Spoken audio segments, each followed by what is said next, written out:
Hi, my name is Tera Fulbright. I'm a short story author. I'm actually based out of Greensboro, North Carolina, and you can find me on Amazon. Some of the short stories I've written have been in a couple different anthologies. I'm a big fan of the Fortanis world with Mike Ventrella, and I have 4 stories in his novels. My first professional story I was super excited about was actually published in Athena's Daughter, which was a wonderful series of, not a series of short stories put out by Silence in the Library. So for you today, I am going to read something I've not published actually, but that I hope you'll like. Okay, sorry, I had to go back and look and find it. Okay, all right.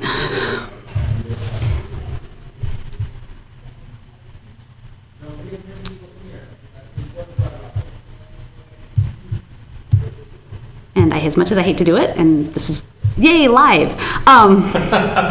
Relax, take your time. It's no problem. Yeah, this is good. I just realized that I closed the wrong story. So I'm like, oh, okay, well, let me open the right story. Because the one I started to read was actually published. I was like, no, that's not right. I want to read the unpublished one. Okay. All right, so here we go. So this is called All You Need Is a Star to Sail By. Step right up. He's the real thing. Come and see a living, breathing pirate, only seen right here. Get your money out, get ready, step right up. Yeah, you, come over here. The hawker's spiel repeated loudly as I stood with the onlookers milling around Mallory Square. The hawker stood on top of a box, a pile of rotten fruit beside him. Periodically, someone would hand him a few coins, and he'd reach into the pile to hand them some of the rotten fruits and vegetables. A few minutes later, someone would pelt the pirate with the rotten food. You better hold on to your honey. Honeys, don't forget to breathe. He's one of the last. Step right up. The line forms here. I told you he's a real thing. The midsummer sun beat down on the cobblestone square. The scent of fish and sweat and French perfume mingled in the air. My own disguise, a silk dress and corset, was pulled so tight that breathing was difficult, and the summer heat didn't help. The lace fan wasn't much help either. What is the point of a lace fan? I sighed heavily. Are you sure about this, Mary? The ship's quartermaster Wolf asked. I nodded. He sacrificed himself to let us get away. We need to get him back. Aye, miss. That he was Captain Blair, Captain Douglas Blair, my captain. We'd been celebrating the latest haul at the Green Parrot when the local law had bust in. Captain had stood up and surrendered, giving the rest of us time to run out the back door. We had scattered like fall leaves in a brisk wind, meeting back at the ship. We'd thrown off the lines and sailed the ship out into the sea before dropping anchor.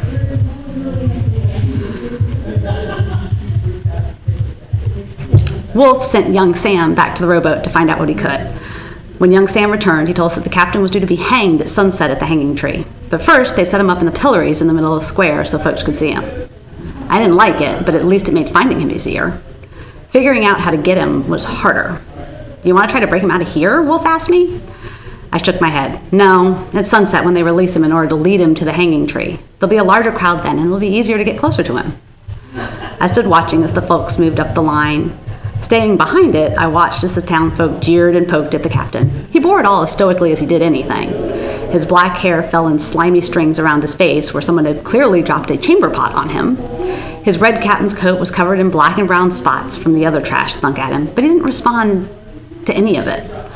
For a moment, as the sun began to set, I was blinded by the beauty. The yellow of the sun just touched the horizon, turning the sky all shades of red and orange and purple. It really was incredible. But then I had noticed that 2 of the town guards had appeared and stood on either side of the pillory. A few minutes later, a judge appeared. He stood in front of the captain and said something, but I was too far away to hear. The captain shook his head fiercely. The judge nodded and gestured to the guards. All right, let's get ready, I said. As soon as they slipped the pillory top from the captain, I let out a loud scream. Unhand me, I yelled, pretending to pull away from Wolf. Help, help, he's stolen my purse. As soon as I spoke, the 2 guards quickly finished chaining the captain and started towards us, leaving the captain alone with the judge. Wolf quickly headed in the crowd and began to lead the guards on a merry chase around the town. I moved up toward the judge, placing my body very close to his, and subtly placing my dagger into the back. Perhaps a word to the people, telling them that a hanging will take place another time might be wise, I whispered. The judge gasped and turned his head to look at me. His eyes widened. I poked him a little harder. Let's go back to the jail, Senora, he said loudly. We can wait for the gods there. You come along too, he said to the captain.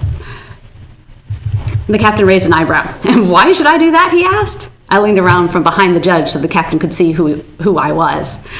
The captain pursed his lips. Uh-huh, I see. Very well, lead the way. The judge shouted and pushed his way through the crowd, my dagger hidden at his back. Move aside, no hanging tonight. We'll hang the pirate tomorrow, move aside. As soon as we reached Duval Street, I drew another dagger from my thigh and handed it to the captain. You might need this. He nodded and took the dagger from me. He flipped it so the blade lay against the inside of his forearm and the hilt hid in his hand. Down there, he said, pointing toward the alley between two houses near the jail. We'll wait for the guards. Oh, sorry. Missed a sentence, sorry. I prodded the judge. That way, kind sir. We'll wait for the guards so we can get the keys, I said. I drew my pistol from the holster beneath my skirt and pointed it at the judge. You sit down and be quiet. I can shoot you faster than you can shout for the guards. The captain glared at me. I thought I told the crew to run. We did. He awkwardly crossed his arms and tapped his foot. A furrow crossed his brow as he glowered at me. We never said we wouldn't come back.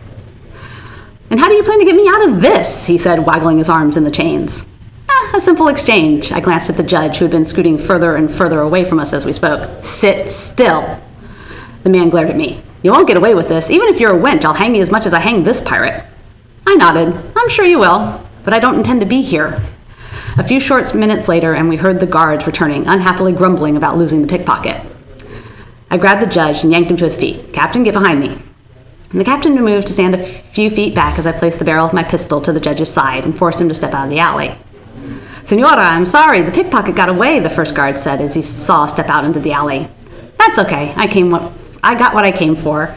I turned the judge to make my pistol more obvious. The two guards went for the swords. Drop them, I shouted, else the town will need to find itself a new judge. The two guardsmen hesitated. I poked the barrel into the judge's side. Listen to her, the judge said angrily. The two guards lowered the swords to the ground, keeping a wary eye on me. Good, now kick them over here. The two guards kicked the blades over toward us. Captain? The captain stepped up from the judge and picked up one of the two swords. He held them carefully and took a few steps back behind us. Now the keys. Toss her the keys, the judge called. Sir, but with those she can release the pirate. I know that, idiot. Toss her the keys. One of the guards took a heavy key ring from his belt and tossed it toward the feet of the judge. Pick them up, I ordered, forcing the judge to reach down and pick them up. Now release the captain, I guided the judge back into the alley. The judge's hands were shaking as he tried to find the right key. Hurry up! I am, the judge shouted, but it's hard to concentrate when you've got a gun poking me. Consider it incentive, the captain said.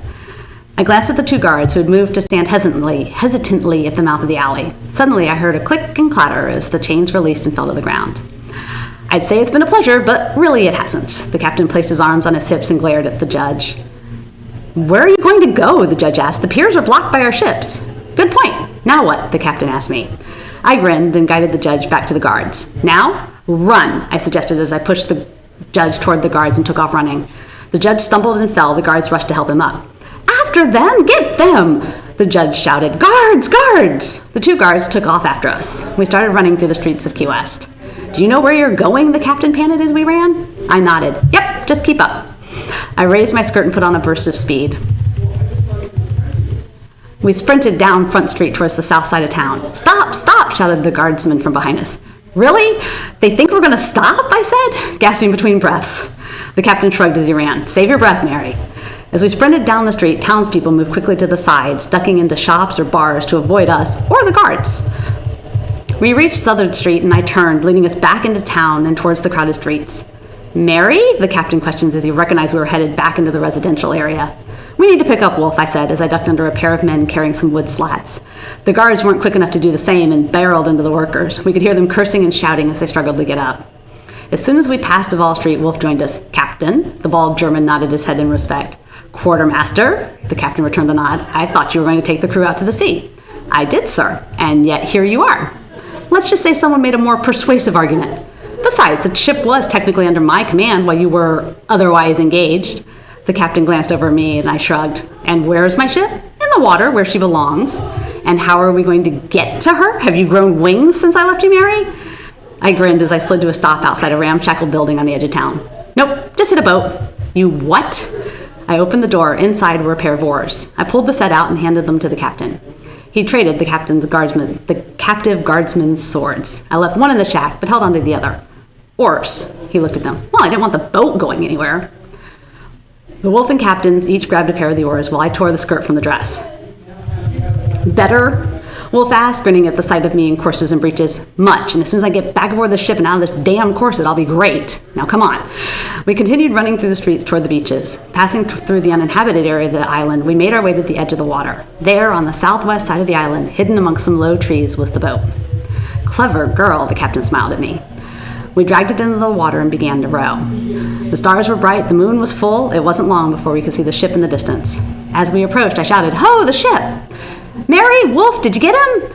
Young Sam leaned eagerly over the railing, all but falling into the water. "Aye, throw down some rope." 2 ropes leapt from the bow of the ship. We tied off the boat and climbed up. As soon as the captain appeared on deck, the crew let out a cheer. The captain nodded at the crews and looked around. He seemed about to speak, but then suddenly let out a fierce curse. "Captain?" Wolf asked. "Seems the city is not quite as ready to let us go yet." "Right! To arms, men!" I turned to look back across the ocean. There was another ship, closing fast. "Oi, Captain, 'tis a pirate ship!" The lookout shouted from the crow's nest. "She's flying the Jolly Roger!" The captain frowned and patted his coat pockets fruitlessly. "Damn, where's my spyglass?" "Here, Captain," I said, pulling one from a box near the deck. "I think Key West has yours." The captain frowned as he looked through the glass. "I can't tell whose colors those are." "Very well." He snapped the spyglass shut. "To arms! Helm! Hold position! Let's see if she just wants to talk first. Sam, bring me a sword." Young Sam ran to the captain's quarters and returned with one of his sabers. Belting it on, the captain gripped the hilt reassuringly. Captain ordered the ship to be brought around so the broadsides faced the oncoming ship. As soon as it got within range, several cannonballs shot towards our ship. The captain frowned. "Seems like they don't want to talk." "All right, men, ready the cannons." "Cannons ready, Captain," Wolf responded. "Guns forward!" The heavy cannons slid across the deck out the holes. "Fire!" The 10 cannons shattered the air with an awesome sound. "Ready!" the captain shouted again. "Mary, this might be the time to get out of that corset." "Aye, Captain," I said as I sprinted below decks as the captain shouted, "Fire!" behind me again. In my own quarters, I took the dagger to the corset and the remains of the dress. Throwing the now ruined dress into the corner, along with the guardsman's sword, I slipped on a shirt and coat over my breeches. Belting on my own sword and pistols, I grabbed a spare and returned to the deck of the ship. I tossed the captain the spare pistol. He raised it in a salute. While I was gone, the 2 ships had closed. As cannon fire crossed the sea to break open the deck of each ship, smoke and fire and noise filled the air. Men shouted insults and readied pistols and rifles. Entire groups of men died as cannonballs exploded across both ships. Pirates fell into the sea as both ships continued to fire on each other. "Grappling hooks!" the captain shouted. Pirates flung the ropes over the sides of the ship, pulling the 2 ships closer to each other. As the 2 hulls bumped, I grabbed hold of one of the ropes to steady myself. Sailors on both sides climbed over the decks to board each ship. Pistols and cannons continued to fire. Men used every talent they had, from fists and elbows to pistols and swords, to stay alive in a fight like this. Screams and shots filled the air. The constant ring of metal on metal echoed across the open sea. Cannon fire continued to pummel both ships.